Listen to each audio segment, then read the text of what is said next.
ఇప్పుడు జగల్లగ్నం. ఈ జగల్లగ్నం పూర్వకాలంలో మనకి రాజులు వేటకి వెళ్ళేవాడు. వాడు తిరిగి వస్తాడో రాదో తెలియదు, ఎందుకంటే మనం మృగాలు తినేయచ్చు, ఏదైనా కావచ్చు. అప్పటి పరిస్థితులను బట్టి వాళ్ళు రకరకాలుగా అంచనాలు. ఇందాక మనం చెప్పుకుంది వర్షలగ్నం, చైత్ర శుక్ల పాడ్యమి. చైత్ర శుక్ల పాడ్యమి ఏ సమయానికైతే లగ్నం ఏర్పడుతుందో ఆ లగ్నాన్ని బట్టి ఇందాక చెప్పుకున్నాం. ఇప్పుడు జగల్లగ్నం అంటే రవి మేషరాశి ప్రవేశం ఏ రోజైతే ఏ సమయానికైతే అవుతుందో ఆ రోజున మనం చక్రం వేసి రవి మళ్ళా కర్కాటక, తుల, మకర, ఒకటి మేషం, కర్కాటకం, తుల, మకరం, ఈ 4 రాసుల్లో సంచారాన్ని బట్టి దేశ యొక్క గోచారం చెప్పడం అనేటువంటిది ఒక సాంప్రదాయం. ఇది బ్రహ్మాండంగా మనకు తెలుస్తుంది. మంచి ఈసారి రవి 14వ తారీఖు 14 అంటే 11 గంటల 45 నిమిషాలకి మేషరాశి ప్రవేశం. తత్కాల లగ్నం వచ్చి మిథున లగ్నం అయితే లగ్నంలో గురువు ఉన్నాడు కాబట్టి డెఫినెట్లీ దేశం మంచి పురోగభివృద్ధి జరుగుతుంది అనేది ఫస్ట్ ఫండమెంటల్ పాయింట్. రెండోది, గురువు యొక్క దృష్టి పంచమ స్థానం మీద, సప్తమ స్థానం మీద, నవమ స్థానం మీద ఉంది. పంచమ స్థానం అంటే మనం చేసినటువంటి కృషి యొక్క ఫలితం. మనం కష్టపడి పాపం వ్యవసాయదారులు రాత్రి అనక పగలనక పొలాలు దున్ని సంవత్సరం అంతా ఇచ్చే చివరి పంట కోసం పాపం తపతపలాడుతూ ఉంటాడు. ఆ టైంలో కనుక వరదలు వచ్చాయనుకోండి, పరిస్థితి ఏంటి? సో అలాంటివి రాకుండా ఈ గురువు అంటే దైవబలమే, ఇట్స్ ఎ లక్, అది ఉన్నది వ్యవసాయదారులకి అని చెప్తోంది. అంటే పంటలు బాగా పడతాయి, వ్యవసాయదారులకు ఈసారి డబ్బులు బాగా వస్తాయి. తర్వాత సప్తమ దృష్టి ఉంది అంటే మన దేశం ఇతర దేశాలతోటి మంచి సత్సంబంధాలు ఏర్పడి అభివృద్ధి చెందుతుంది అని చెప్తోంది. అంటే కొత్త సంస్కరణలు ఏర్పాటు చేస్తారు. కేంద్రానికి మన ప్రజలకి మధ్య మద్దతు బాగా ఉంటుంది. పరిపాలనా విషయంలో మంచి సపోర్ట్ వస్తుంది బీజేపీకి కానీ, లేకపోతే మన ప్రైమ్ మినిస్టర్ గారికి కానీ. అయితే షేర్ మార్కెట్ బాగా పొందుకుంటుంది. తర్వాత ధనాగారము అంటే ఫైనాన్షియల్ స్టేటస్కి ముఖ్యంగా మన దేశానికి ఏ విధమైనటువంటి ఆర్థిక సంక్షోభం ఈ సంవత్సరం ఉండదు.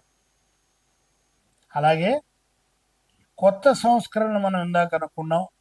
ఇతర దేశాలతోటి మన దేశం యొక్క పేరు ప్రతిష్టలు ఇందాక కూడా చెప్పుకున్నాం, అదే ఇక్కడ మళ్ళీ రిపీట్ అవుతుంది.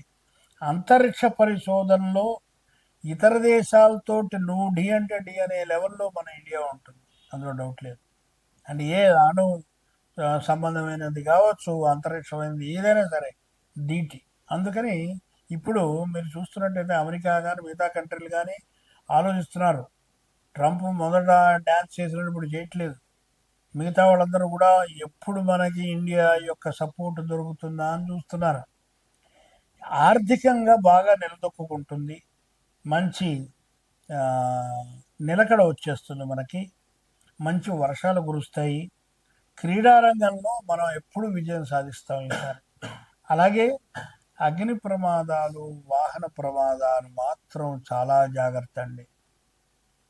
ప్రతి ఒక్కరికి ఇది అన్ని రాసుల వాళ్ళకి చెప్తున్నాను, ఓన్లీ ఏనాడు శని వాళ్ళకి అని ఎక్కడా లేదు. ప్రతి వాడికి కూడా ఈ గురువు యొక్క సంచారము ఎక్కడో అక్కడ మన జాగ్రత్తగా ఉంటే ఆదుడు బర్ర వచ్చి కొట్టిపోతాడు. ఆగి ఉన్నటువంటి వాహనాలను కూడా కొట్టినటువంటి మనకి ఉదంతాలు చాలా మనకి తెలుసు అది వరకు.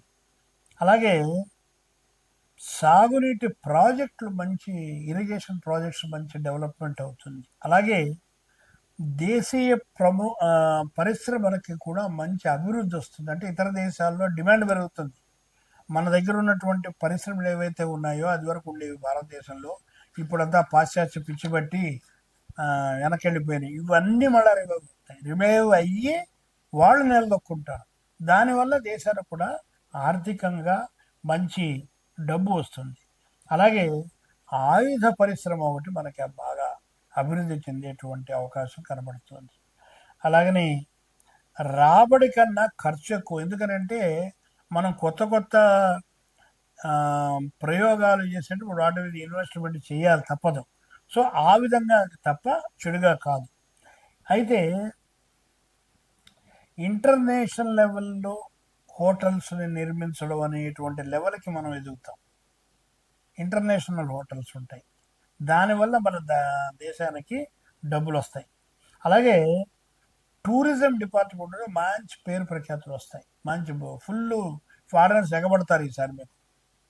అలాగే ఇంకొకటి మాత్రం చెప్పదలుచుకున్నాను అందరికీ కూడాను, పాలకులకి దయచేసి దండం పెట్టి చెప్పేది ఏమిటంటే, రాబోయేటువంటి ప్రకృతి వైపరీత్యాలు, తుఫాన్లు, అలాగే ఇతర సంఘటనలు, దేశంలో భూకంపాలు, ఇవన్నీ కూడా వచ్చేటువంటి అవకాశం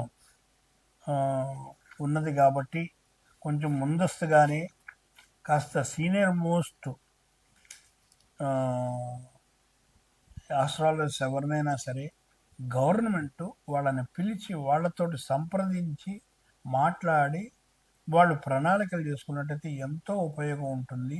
మీరు వెళ్ళేటువంటి దోవలో ఏ విధమైనటువంటి అడ్డంకి కూడా రాదని చెబుతూ స్వస్తి ప్రజాభ్యాం. లేకపోతే కర్కాటకంలోకి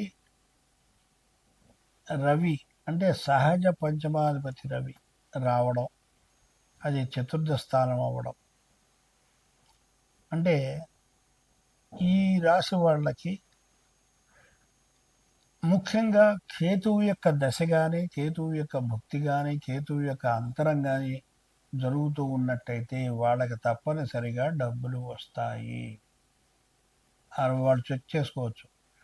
కేతు దశ కాదు, భక్తి కూడా కాదు, అంతరం, సూక్ష్మ, ప్రాణం, ఈ 3 దశల్లో కంపల్సరీ డబ్బులు వస్తాయి. రెండోది, వీళ్ళకి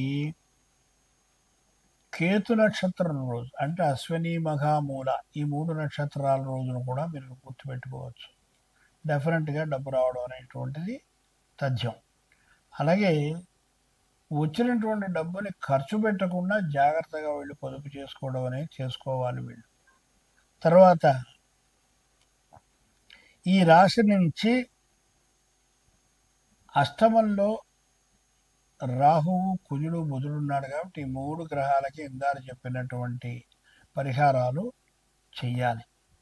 అలాగే నవమ స్థానంలో శుక్రుడు, శని ఉండడం మూలంగా వీళ్ళకి విదేశీయానం జరిగేటువంటి అవకాశం మనకి కనపడుతూ ఉంది.